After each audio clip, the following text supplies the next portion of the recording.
September 29th, 1893. Delphine Transit Log. 4:44 a.m. Underway early to try and beat the storm. Crickets are loud. The river is flat. Mr. Owl missed logging the passengers. Marked down who I saw aboard. Crew: Captain Lafitte, Mr. Owl, Mr. Douglas, Scrawlback Jim, Jellicoe Bennings. Passengers: Mr. and Mrs. Carmichael, Frederick Delowitt from Algiers Ice. Rest: unknown. 6:45 a.m. The river is cast in gray light, higher than this time last year. A row of houses sit half-flooded and sunk. There are children on the roofs throwing rocks at us. The captain is thumbing the hammer on his rifle, and I don't bother to stay his hand. 8:15 a.m. We took a deep wake portside and passing a lumber barge. Something heavy dislodged in stowage, and Jellicoe and Scrawlback started to scuffle. Captain stepped in and slapped them both in front of the Carmichaels. No one will say what they're transporting down there, but Frederick said he heard whispering from one of the crates. 10:10 a.m. Nearly broadsided an oak tree felled by the wind, gusting up to 25 knots already. Captain doesn't seem concerned. He's excited. I would be too if my duty was to drink on deck all morning. 12 p.m. I saw the gust blow a circus tent clear into the river and knew there'd be people caught inside the flotsam of canvas and logs. Steered away as best I could, but couldn't stop in time on account of it blowing over 35 knots. The passengers don't know. I had Mr. Owl clean the blood off the bow. If this storm wasn't haunted, it's going to be now. 4 p.m. Captain won't let us turn back. The storm is burn-marked clouds. The wind is getting stronger. Tastes like ash. Every omen of a hurricane is upon us. If we survive this, I'll make sure the captain never sets foot on this boat again. 1895, summer. Tale of Submission, verse 1. May I doubt the strangeness of the clouds no more. Many forget, but those of us who remain grounded know that there is something darker lurking behind them. There is a sickness in this rain. It clings too long to leaves and bark. The sound of it dripping on the soil is wrong. Each drop leaves the impression of an insect's footfall in my mind, and the mist here tastes rotten, and I'm repulsed anew with each breath. The strange folk about are not bothered by the wetness. They dart out of bushes in the rain holding iron, boards, rack. They're building a sculpture from this driftwood and the gnarled parts of a boat wreck. They carry each piece as a sacred object, a rare treasure. They are too caught up in their work to notice me. I slunk to the altar they constructed and discarded the secrets of my honor to its tainted form. In return, I have gained a shadow, an extra shade over my own. The corrupted cannot see me now, not the hives with their screeching and swarms blown like leaves, not the armoreds strung with wild barbed wire. If I'm quiet, I slip between them. I'm a shadow thin enough to cut light. With the bayou's blessing, I can hunt the miscreation known as Rotjaw. But I have lost something. When I close my eyes, I see veins of silver. They are my own veins, but it is not my blood inside them. It is blood from a different land. I feel it. Something else seeing through my eyes instead of me. Something beckoning me to kneel on the banks, to kiss the tracks of the beast with its jaws open to the clouds. The beast that drinks this rain and wishes upon us the foulest season of rot and bloom. 1895, summer. Prosychomai of the Primal, Volume 1, Chapter 1. This is the vow all primal share. I've only seen a glimpse of her through the overwash, raw-dappled, lumbering with a full-bellied sway. There was someone inside her, not whole eaten. They shot a gun through her flank to escape, but she tensed, twirled the angels of her stomach, and crushed them so only an arm dropped out. I gathered that arm. I enwreathed it with blue crab. I balanced it on the bitten carapace of a turtle to make myself a compass. Not one that points near north, but one that aims true to the wishes of men soon to be preyed upon.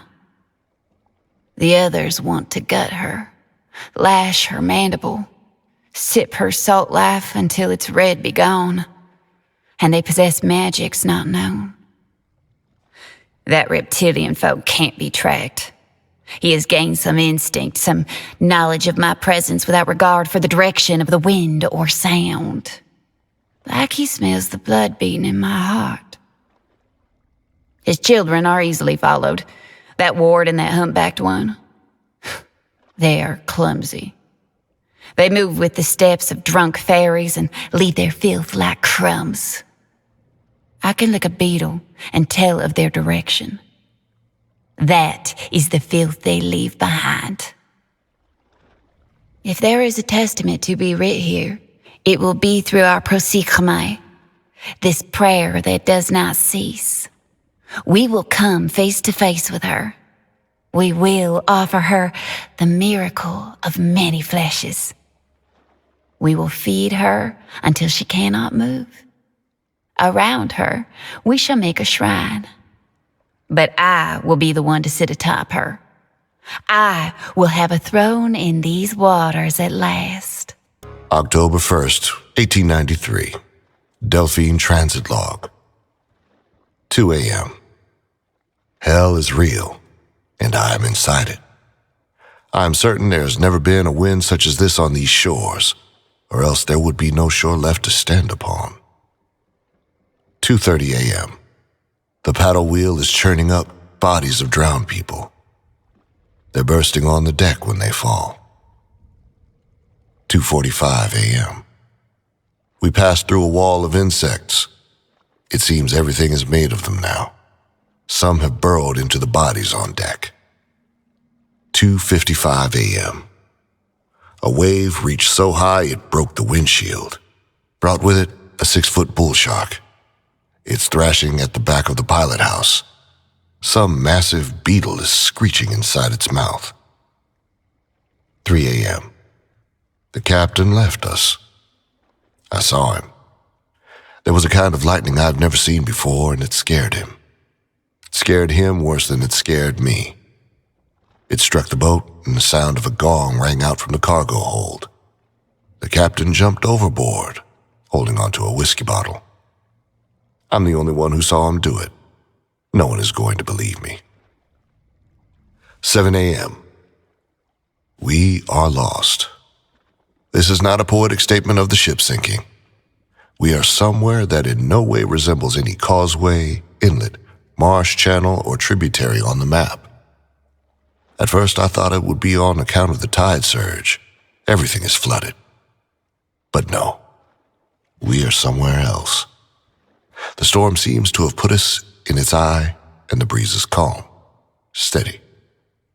I would say it blows from the southwest, but the compass is erased. I mean to say something has cleared all markings from it. One more note. The sun didn't rise.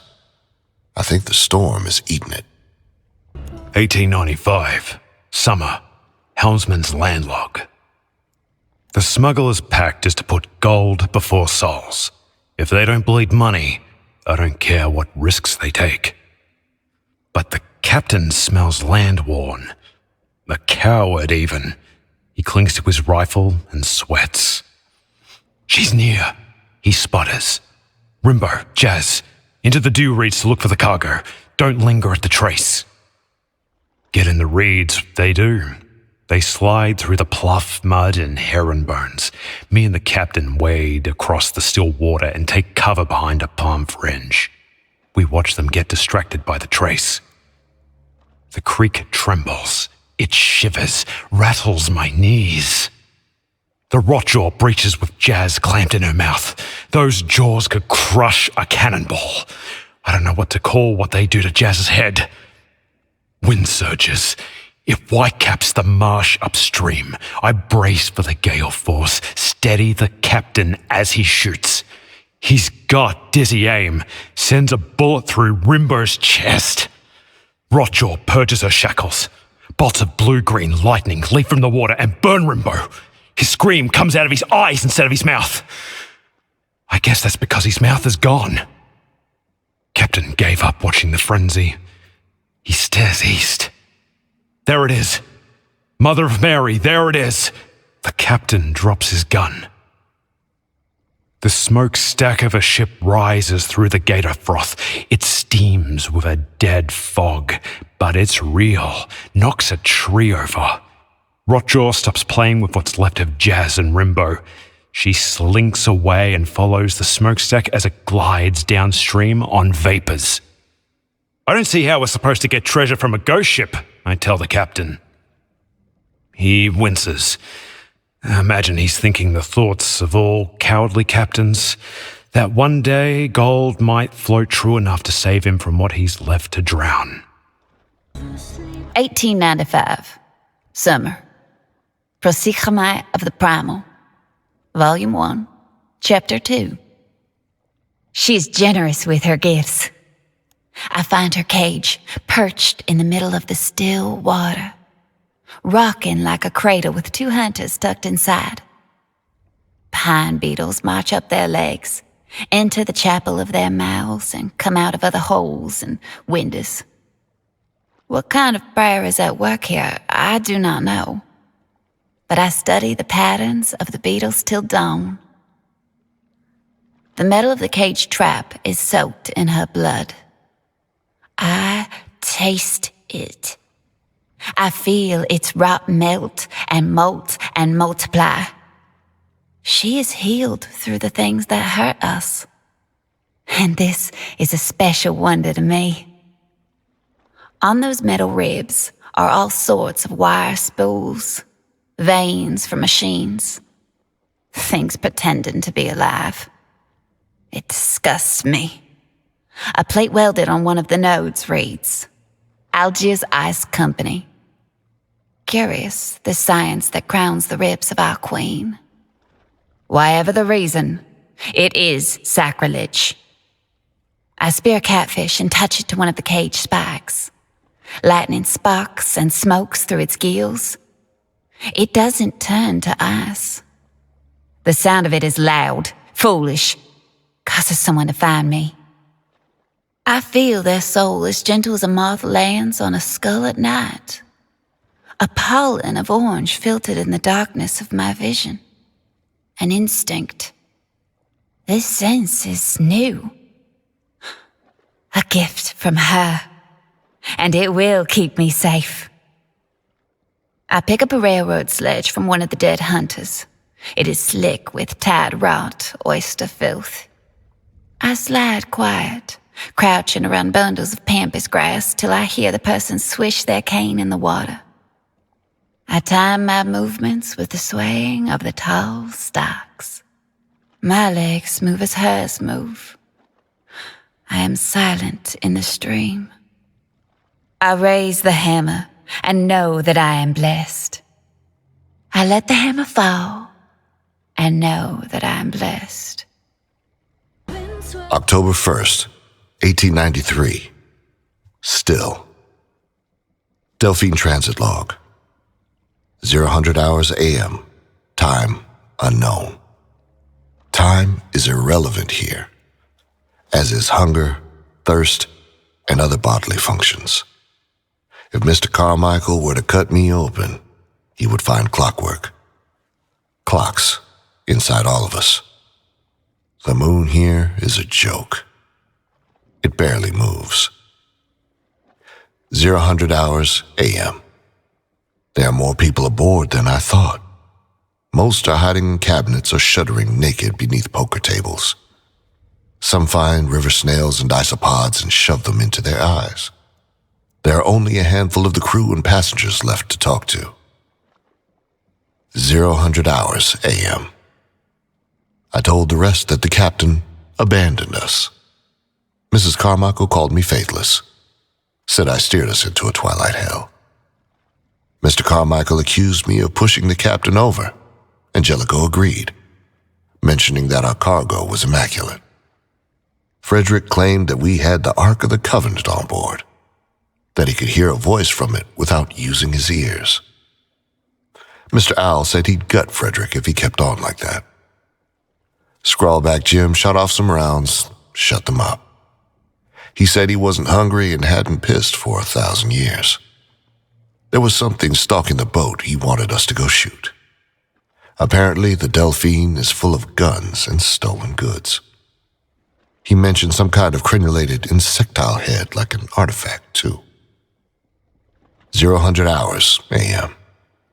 They've been shooting for an hour at the giant beetles that plow these channels with their migrations, at the trees, at the waterlogged, roaming sailors that explode silver vomit from their mouths.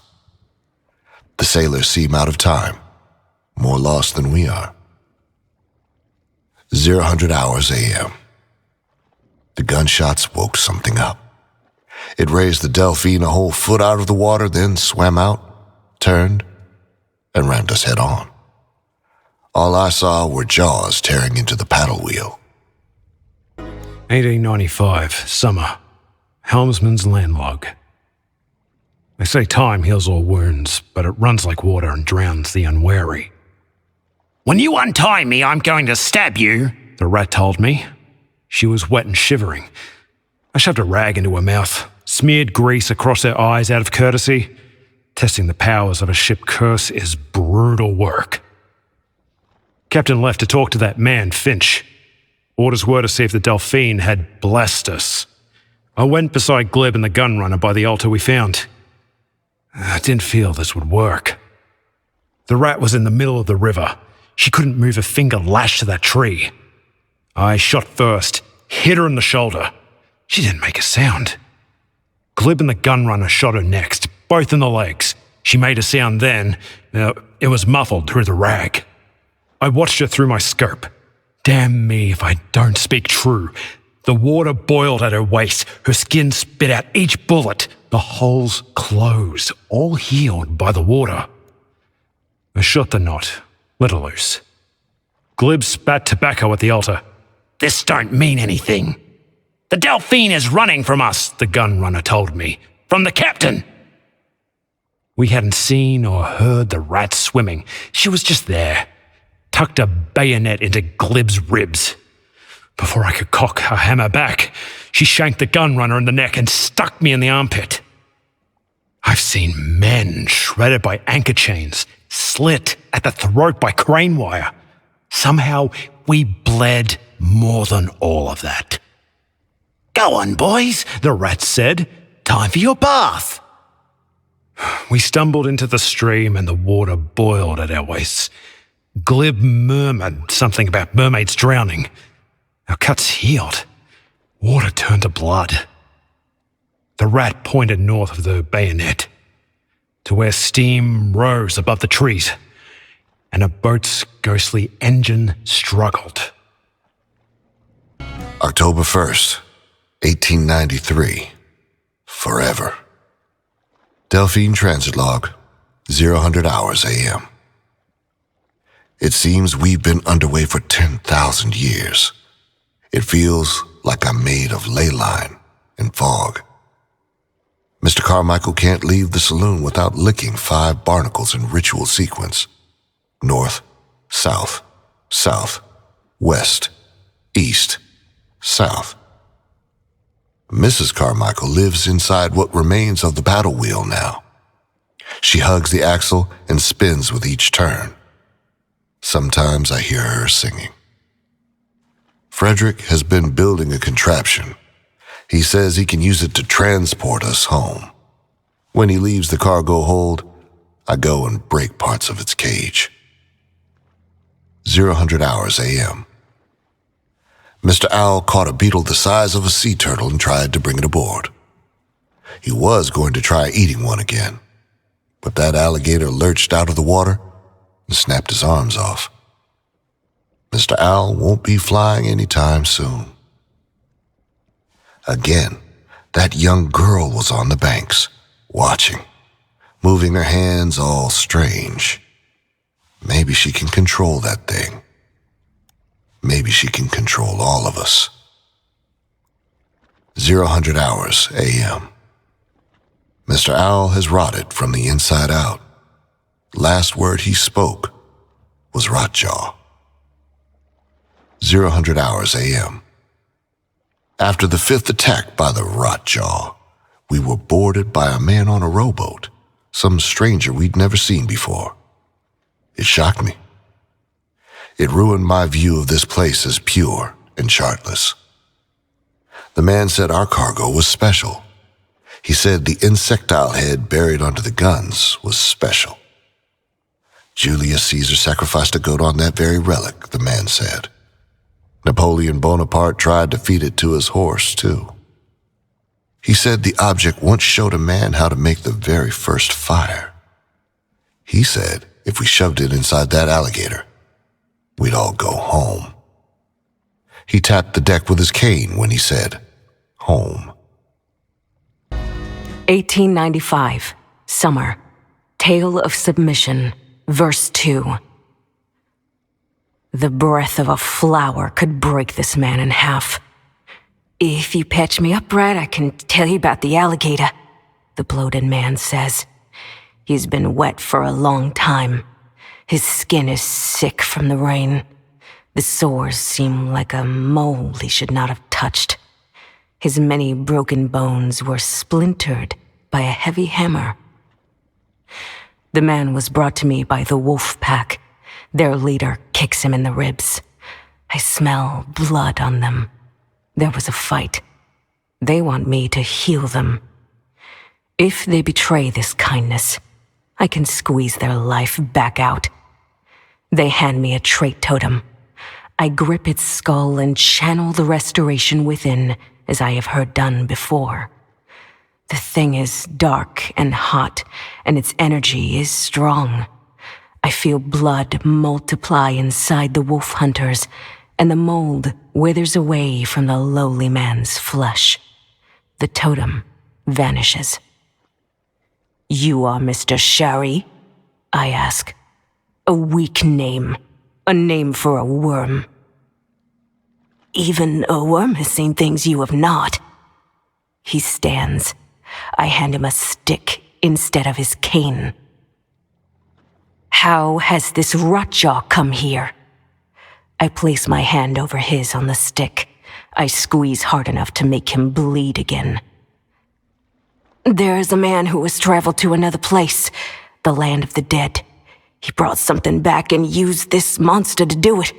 He's selfish. Where is he? Does he too have the name of Worm? No, he has the name of a bird, Finch, and I know where he'll be when the sun rises. Will the Rotjaw be there? I draw a grub on the man's face with his own blood. Yes, she strikes at the sun like men break their teeth on gold. 1895, summer. Tale of Submission, final verse.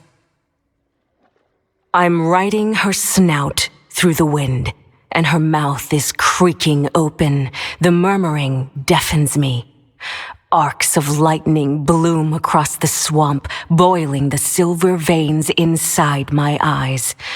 I'm riding her snout through the wind, and the rain festers on my lips. Her smell is thyme and lavender, if herbs could weep pus. I'm riding her snout, across the sky, and the rain putrefies. My ropes sling tight under her jaw and hold firm. I plant my fear inside my spit, and I spit into the holes of her jaw. This is my respect. Her spit is the color of fireflies squashed between a child's finger and thumb. I'm riding her snout across the bottom of the river, and the rocks cut me. I'm riding her snout through the boards of a shack, and her entrails snag on wood and glass. Her rot blossoms in the creek, and many fish burn and blacken, and I breathe in their life to give my arms the strength they've lost. I'm riding her snout over the creek, and her tooth shears the lashing rope. She death rolls. I let go. The bow of a ship steams in her lightning filth, arching over her. I'm standing before her open mouth, and I bow, my arms out. If I drip on her tongue, she'll bite. If I breathe into her, she'll bite. I stand still. I swallow vomit and the rain. Inside the rot jaw, I see an object not of this land. Its head-like, maybe a paper fossil, maybe a pupa birthed from the first insect to tread on land. Its decay whispers in languages not heard since people first made fire. I dodge the rotjaw's bite. She sinks with the boat. I know now what has fouled this rain. 1895. Summer. Prosikhamai of the Primal. Volume 1, Chapter 3. That wrestler weakened the right jaw and stopped the rain somehow. The clouds are like the fur of a sleeping animal, dead calm. She gurgles in the water. She calls me to her. But others have heard too. 4 smugglers in a watchtower. That reptilian and his kin, skulking under walkways. A shield of hunters caring for the grounded behind the trees. The skinned one rushes from the roots of an upturned tree. Muzzle fire flares from both his hands. Bark explodes behind my head. A firebomb flutters and breaks on the watchtower. As a moth might, we're full of moonshine and lust. Those grounded hunters bring a grunt horde led by a host of hives.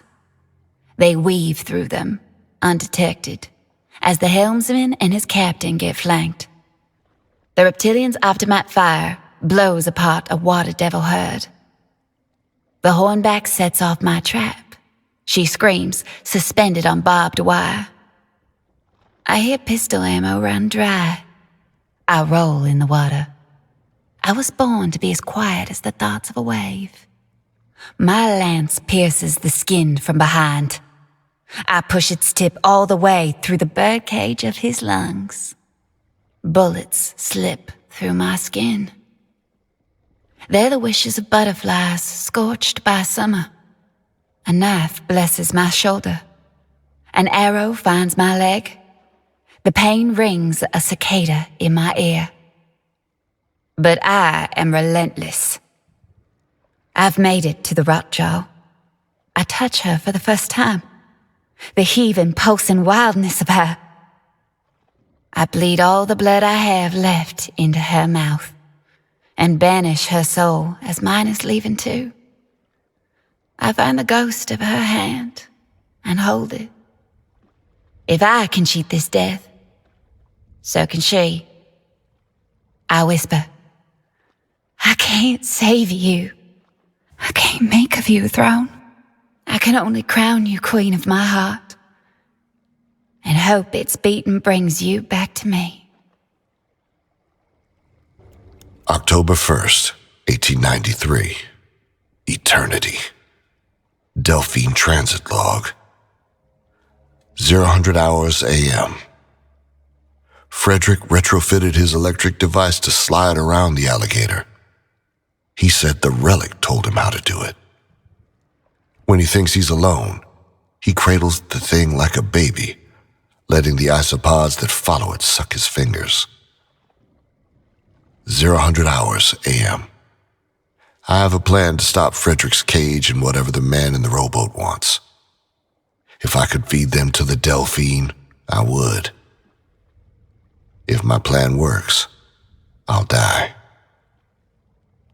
0000 hours a.m. I stepped off the Delphine for the first time. I wanted to know what it was like, but she is more a part of me than my own blood. We are married. I could never leave her like the captain did. I will stay here with her. We will have a kind of children together, I think. 0000 hours a.m. Mrs. Carmichael sings when the rot jar comes near. She has sang for a whole geological age, but the thing has not appeared. Something else is about to happen. 0000 hours a.m. The storm is back. Mr. Douglas has been shooting into the wind to try and stop it. Mr. Carmichael is licking his barnacles in reverse order. His wife won't stop singing from the paddle wheel. 0000 hours a.m. Damn them all. They put a meat hook through Scrawlback Jim and drug him on a cable as bait. It happened too fast. The rot jaw bit down, and they used the paddle wheel as a winch to reel it onto the main deck. It set that young girl on the banks to screaming. It set Mr. Douglas on blue fire. It set me to work to save the ship. 1895, summer, helmsman's landlog. The Delphine rained down from the sky. She broke apart as cursed as any shipwreck could hope to be. It happened when the fish woman crawled on the rot jaw and banished her. The boat must have been ghosting through the clouds. The paddle wheel crushed someone hiding in a bush. Hull planks speared into the mud. A chain almost halved me. It was unnatural enough to scare off the other hunters. The crates and boxes and cases of her cargo rained down too. Guns and precious ammo tumbled from them. I picked up a double-barreled rifle with a shotgun bored beneath. I could tell it was more art than weapon. It was worth the lives of 100 men. Captain ignored the goods. He sifted through the black entrails of the gator. A rowboat fell and about killed him. I heaved the captain out of that I-core and noticed a gathering approach. They shambled in the manner of priests, gathered all the Delphine's debris. The largest of their following stared me down while the rest constructed an altar. Some familiar hooks slung over his back and steamed. They marched their new creation downstream in silence. The rat didn't like whatever they were doing. I suppose she was done with damning her soul for money. She held dynamite and the means to throw it. I shot her in the back before she could. The bundle went off in the water and tossed her. The rat hung on to life, and those gathering driftwood drug her to their shrine. They stacked and mounted whatever guts of the Delphine they could find. They readied their ritual. I watched the rat's soul get turned inside out and absorbed. It looked like a cloud. It smelled like the rain. Maybe that's what this rain is made of. But who's left to care when there is treasure to sell and guns to fire? I saw something gold in the water. I waited and stared and waited longer to see if it would float. October 1st, 1893. Time has an end. Delphine Transit Log. 0000 hours a.m. Frederick has doomed himself and the crew. But not me. Not the Delphine. His cage fit around the alligator, and he took that relic and activated it, and I saw Mrs. Carmichael flash to steam. The beast is loose and destroying the saloon. I pocketed a poker chip for luck and crawled into the boiler, sealed it from inside. I will give all my blood to the Delphine if it will keep her afloat. 00 hours a.m. This is a miracle. The ship has chosen me. It will not let me die. The fires in this engine have not burned me yet. They have not consumed the ship's log for fuel so that I may keep riding. The Delphine knows I'm inside her. She knows I'm home at last. 00 hours a.m. All is quiet. I knew the gator had won when the fire around me turned to pale green lightning. I see more stars in these sparks than the sky could ever hold. 00 hours a.m. I'm drifting away. My arm is gone, turned to ash and steam to give the Delphine breath in whatever water she sails now. I will continue to ash away. I will become one with this ship. I will whisper forever that she needs no captain. 00 hours a.m. My legs go next. My spine blooms with a special kind of decay. In the dark, in the flash of lightning strikes, it looks like I'm becoming a flower, a daffodil for the Delphine. 00 hours a.m. I am almost complete. Just ribs, a shoulder, my riding arm. My skull has departed ahead of time. I cannot see, but my thoughts are everywhere. I will become 100 altars to her.